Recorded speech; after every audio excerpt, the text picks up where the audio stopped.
بسم الله الرحمن الرحيم.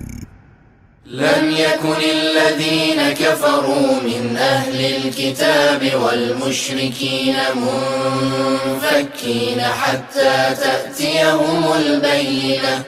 رسول من الله يتلو صحفا مطهرة فيها كتب قيمة وما تفرق الذين أوتوا الكتاب إلا من بعد ما جاءتهم البينة وما أمروا إلا ليعبدوا الله مخلصين له الدين حنفاء ويقيموا الصلاة ويؤتوا الزكاة وذلك دين القيمة.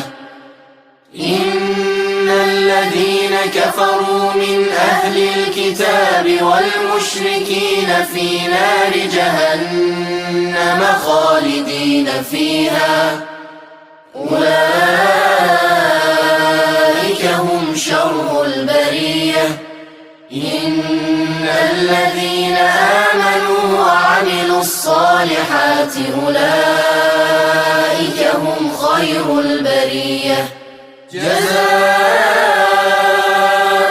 عند ربهم جنات عدن تجري من تحتها الأنهار خالدين فيها أبدا رضي الله عنهم ورضوا عنه ذلك لمن خشي ربه. صدق الله العلي العظيم.